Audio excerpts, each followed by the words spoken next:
Listen up, you simps. Don't have sex, or else you'll die. Yeah, I'm a doctor.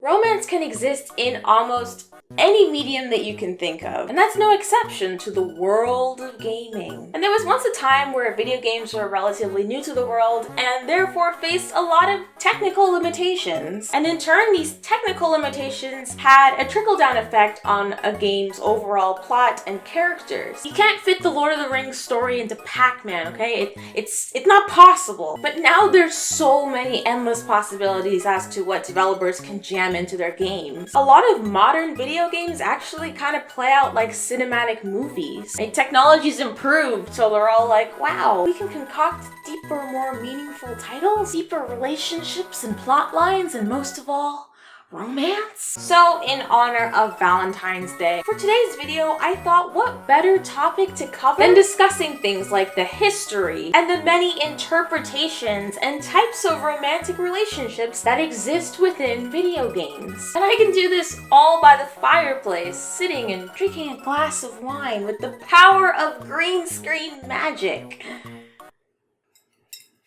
I already drank it. You've got mail.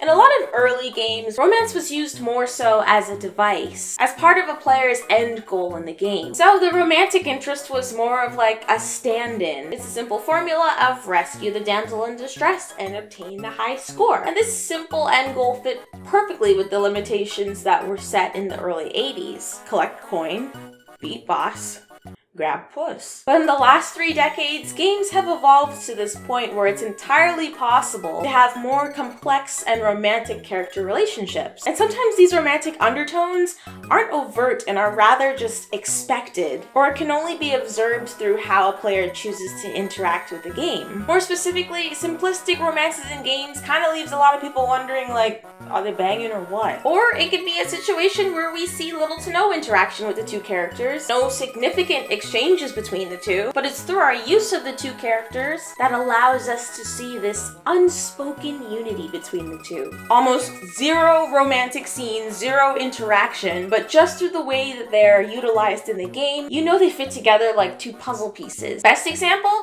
Diddy and Dixie Kong. And I'm gonna explain that, but first, let's start with Mario. More or less a staple of his time, but Mario and Peach are a simple dynamic that's remained consistent throughout the last 30, 40 years. Peach is a damsel in distress.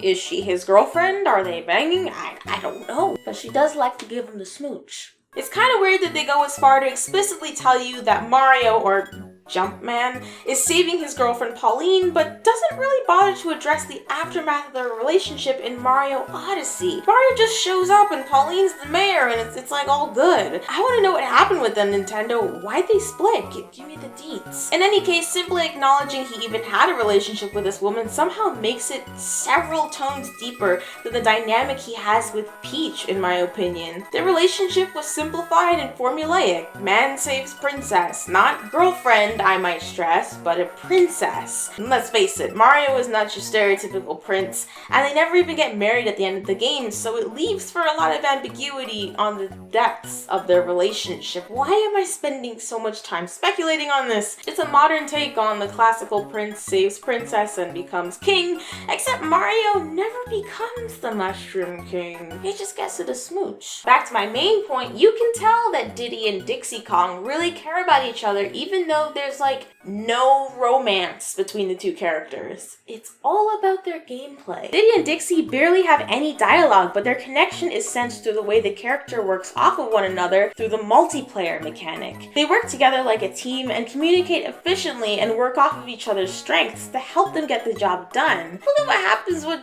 Diddy goes in for a bad throw and Dixie ends up hitting something. She's so cute, she's crying.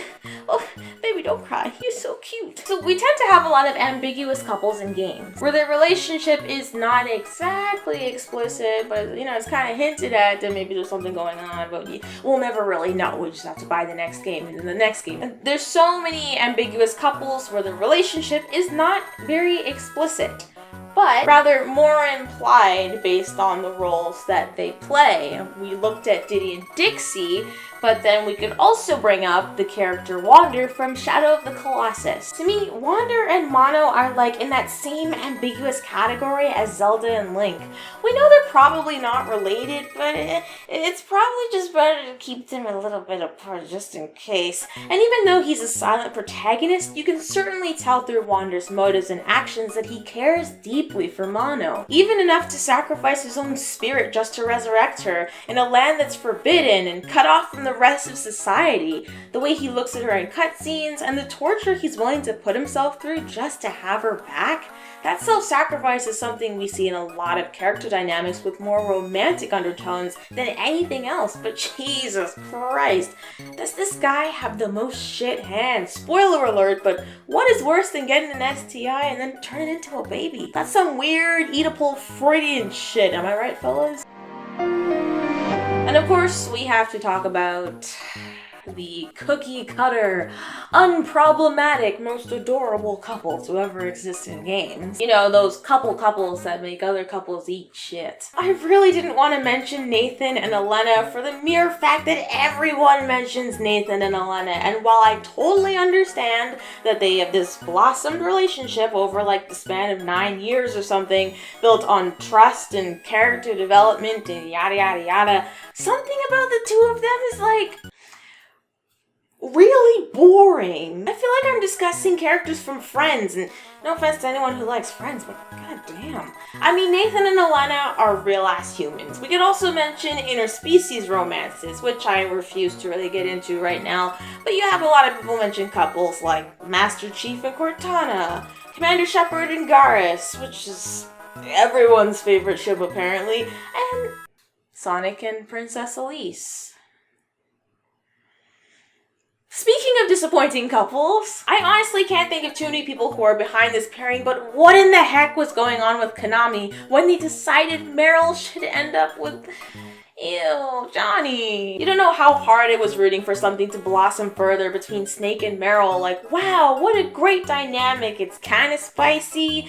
Maybe the two of them will reunite at some point or something. And then Metal Gear Solid 4 comes around and takes a literal dump on our hopes and dreams. Only for Meryl to settle down with Diarrhea Johnny. Ew. Like, what the fuck? Everything about that romance just screamed rushed. Like, there was never even a remote spark between the two, and then suddenly all in one game they go from flirtation to marriage. Like, whoa, why don't you slow down, buddy, and take me out to dinner first before you poop your pants? And I know some of you are gonna come for me like, no, Raven, Johnny's actually a good character because he doesn't have the nanos.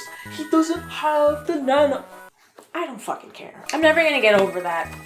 That is just an unlikely pair I can't get behind. I'm sorry. But it acts as a perfect segue into unlikely and subversive relationships that I actually do find interesting, like Toriel and Sans. And now Sans is in Smash, so you know he gonna be hitting that ass all day. I mean, you do have the option to patch up the previous relationship between Toriel and Asgore, but also the story between Toriel and Sans is just so cute. Like, they bond over writing little jokes and poems to one another, and the loving, protective, and somewhat frigid demeanor that's mainly present in Toriel out of fear is slowly chipped away at by the humor and playful lightheartedness that exists within Sans. It's just everything you would want out of a Seth Rogen-esque rom-com. You know, and when she ends up with Sans and not Asgore, it also acts as a healthy reminder that not all relationships come back together at the end of the day, even if they had kids together. But the two could still be cordial and try to rebuild the trust that was lost in the form of friendship as opposed to romantic love. You know, it subverts that whole fairy tale nuclear family shit, you know, which is certainly a dynamic that exists in real life. And since we're discussing unlikely pairs, I thought it would be only appropriate to bring up Reese and Sasha from Tales of the Borderlands. I like them. Two very different characters develop feelings for each other, and we see how this trickles down to the closest people around them, with some not approving of the relationship at all. Was I the only one that didn't feel like the relationship between Reese and Sasha was forced? That, and I kind of enjoyed the subversion that they gave us. I feel like Fiona in many ways was so much of an equal to Reese that it would have been like them dating themselves if they got together, and I don't know, that just would have been boring. Reese and Fiona definitely mirrored each other in their competitiveness, their wit, but I thought they were doing something interesting by taking the obvious female lead and not pairing her with the hero, and instead turning it into something platonic. And her aggression and protectiveness over Sasha made for some really funny scenes in the game. Come on guys, like, you have to admit, some of those scenes were hilarious. She's like the tough older sister that'll break your back if you make her sibling cry. You don't really see a lot of Murphy Lewis platonicisms in games with mirrored characters of the opposite sex. Everybody needs to just chill with like the Fiona Reese videos, man. They make me sick. Oh, here's a good one. Waka and Lulu. What? And then they had a baby?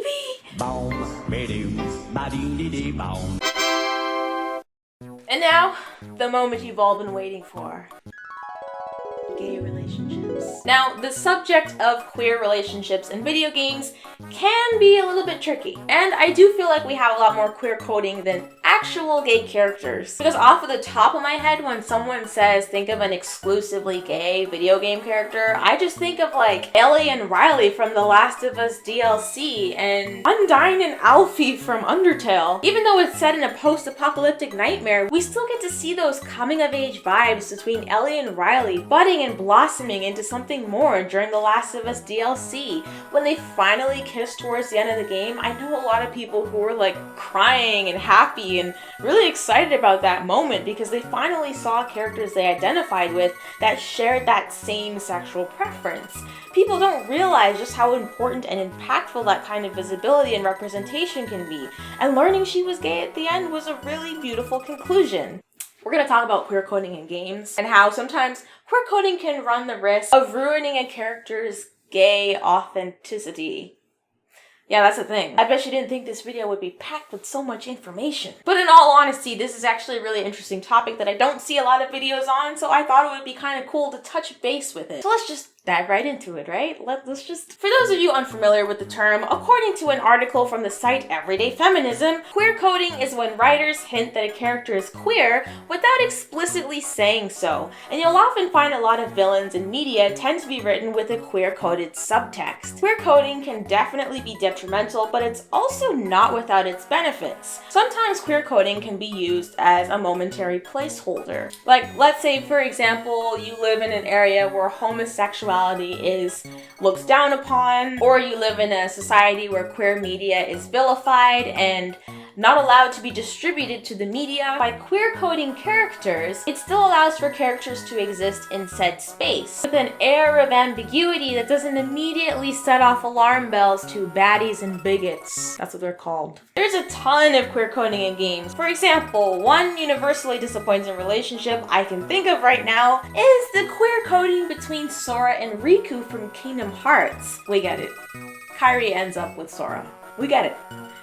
But nobody's happy about it. A lot of fans who support the Sora and Riku ship would argue that the two have always had this sort of will they, won't they type of dynamic, and many fans were also disappointed to find out that they in fact don't end up together, contrary to them having an overall better chemistry and stronger friendship than what's been shown to us with Kairi and Sora. It's like everyone was expecting this Legend of Korra situation where two people were after one person only to realize, I'm gay. But nope.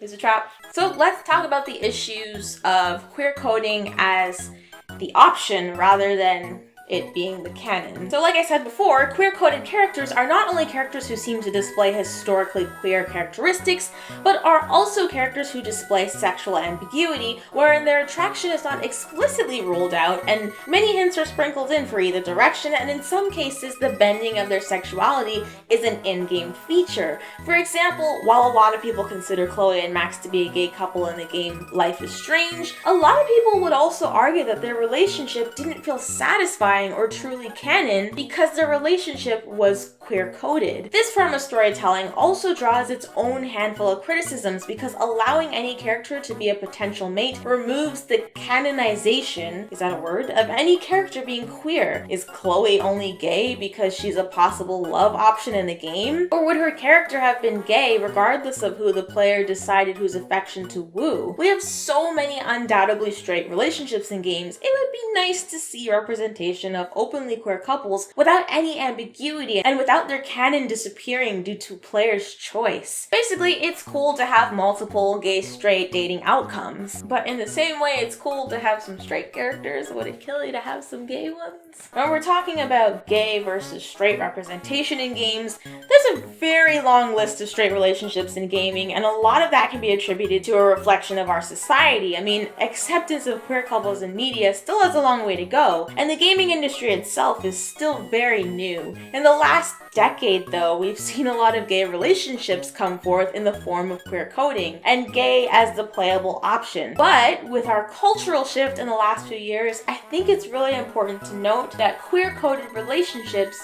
no longer have to be queer-coded and can just be gay love. I mean, look at how Naughty Dog beautifully articulated Ellie's relationship, and we even have fan favorites like Tracer from Overwatch as an openly gay character, even though it's not explicitly revealed to us in the game. God, there's just so many characters like that. It's just, a lot of people are getting annoyed at games that are all like, you could date a boy or a girl. Your character could be into whoever they want. Like, don't get me wrong. That choice in sexuality is great. I don't ever stop making that available to people, but it's becoming a bit of a cop-out to not have to craft explicitly gay characters who are gay and only gay. All right, I gotta wrap up this topic because I can go all day on this one, and I'm not looking to fight nobody in the comment section. But it's an interesting subject nonetheless, and I thought it was important to bring up, and I would definitely love to have a deeper discussion about this in another video. So, yeah. And lastly, this wouldn't truly be a video celebrating romance in games if we didn't discuss specific genres where the focus itself is on romance. Dating simulators! And luckily, this category tends to cater to a vast majority of sexual orientations because the sole focus and plot of these stories are on romance. The goal of most dating sims are to woo the affections of one or many characters in the hopes of finding true love, or quite literally, getting your game on. Dating sims originate all the way back to the early 80s, with Tokimeki Memorial being one of the most popular among fans. Tokimeki Memorial, to be precise, was the OG dating sim that really helped to push simulators onto the map. I've never played this game, but growing up on the internet as an anime fan, I was definitely familiar with some of these character designs. Since the game's release, there have been many dating sims to come that have broken the traditional expectations of dating simulators, and in turn has garnered more public recognition for breaking these confines. For example, the subversive horror that is known as Doki Doki Literature Club took many people by surprise when it took a sharp U-turn into some fuckery. It was interesting and peeled back some of the existential layers that got the players thinking, and developers in turn took notes from this subversive, surrealist nature of the game. And it almost feels like since 2017, dating sims have found their way back into the mainstream media, and a lot of developers are now pushing the boundaries of what could possibly take place in a dating sim. I mean, we now have stuff like Dream Daddy Dating Simulator, date a dude with a dad bod, or a DILF. Monster Prom, you can be a ghoul and go to school. Hey, Tofu boyfriend. I think that's a bird dating simulator. I love you, Colonel Sanders. You're literally a chef going to chef school and you love fried chicken. And then there's Super Seducer.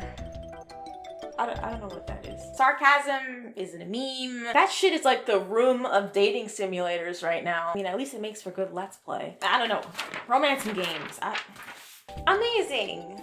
We did it! If you want to see me do other weird stuff and talk about things that have to do with games while using my fancy dancy green screen machine back here, then don't forget to like and subscribe and leave a comment below if you guys want to tell me about some interesting couples in video games that you guys like, dislike, are disgusted by, etc, etc. I'll see you guys next time. Bye!